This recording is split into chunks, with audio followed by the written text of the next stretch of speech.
తెలంగాణ రాష్ట్ర ప్రభుత్వం 6 గ్యారంటీలను కూడా అమలు చేయడంపై ఫోకస్ పెట్టింది. ఇప్పటికే 4 గ్యారంటీలు అమలు అవుతుండగా మరో గ్యారంటీని అమలు చేయాలని భావిస్తున్న ప్రభుత్వం ఈ నెల 11న ఇందిరమ్మ ఇళ్ల పథకాన్ని ప్రారంభించనుంది. ప్రభుత్వం చెబుతున్న ప్రకారం ఇందిరమ్మ ఇళ్లకు నిధులు ఎలా సమకూర్చాలి, ప్రభుత్వ ఆలోచన ఏమిటనే అంశంపై స్పెషల్ స్టోరీ చూద్దాం.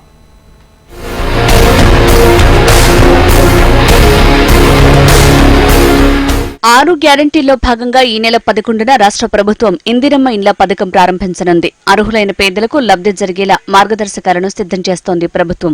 సొంత స్థలంలో ఇల్లు కట్టుకుంటే 5 లక్షల రూపాయల సాయం చేయనుంది ప్రభుత్వం.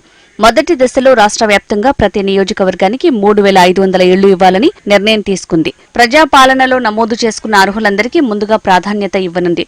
గూడులేని నిరుపేదల సొంత ఇంటి కల దశల వారీగా నెరవేరుస్తామంటోంది ప్రభుత్వం.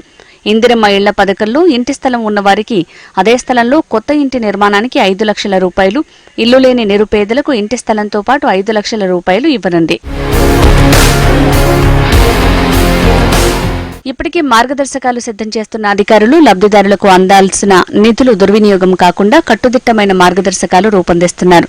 వివిధ రకాల ఇంటి నమూనాలు, డిజైన్లను తయారు చేస్తోంది ప్రభుత్వం. ఇంటి నిర్మాణాన్ని లబ్ధిదారుడు ఇష్టమున్న విధంగా కట్టుకునే వెసులుబాటు ఇవ్వాలని ప్రభుత్వం భావిస్తోంది. ప్రతి నియోజకవర్గంలో మొదటి విడత ఇందిరమ్మ లబ్ధిదారులకు నిధులు ఏ విధంగా ప్రభుత్వం విడుదల చేయనుంది అన్న దానిపై ఇంకా స్పష్టత రావాల్సి ఉంది. భద్రాచలం, పినపాక నియోజకవర్గంలో ఇందిరమ్మ ఇళ్ల పథకాన్ని ప్రారంభించనుంది ప్రభుత్వం. 11న ప్రారంభించిన తర్వాత లబ్ధిదారులకు విడతల వారీగా ఇల్లు నిర్మించే కార్యక్రమాన్ని ముందుకు తీసుకువెళ్లనుంది ప్రభుత్వం. మొదటి దశలోనే ప్రతి నియోజకవర్గంలో 3,500 ఇళ్లకు నిధులు ఇవ్వాలంటే రాష్ట్ర ప్రభుత్వం భారీగా సమకూర్చుకోవాలి. ఇప్పటికే ప్రారంభించిన పథకాల అమలుకు ప్రభుత్వం నిధుల సమీకరణలో తలమునకలవుతోంది.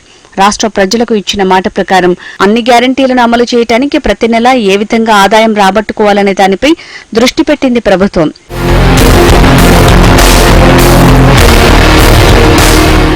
ఈ నెల 11న ఈ పథకాన్ని ప్రారంభిస్తే అదే వారంలో ఎన్నికల కోడ్ వచ్చే అవకాశం ఉంది కనుక ఎన్నికలు పూర్తయ్యే వరకు ప్రజాప్రతినిధులతో పాటు అధికారులు కూడా బిజీగా ఉండనున్నారు.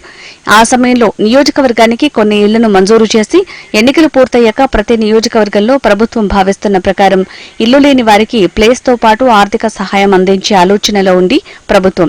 ఇప్పటికీ 4 గ్యారంటీలను ప్రకటించిన ప్రభుత్వం నిధుల వేటలో పడింది. ఈ 5 గ్యారంటీ పథకం అమలుకు ఏ విధంగా నిధులు సమీకరిస్తుందో వేచి చూడాలి.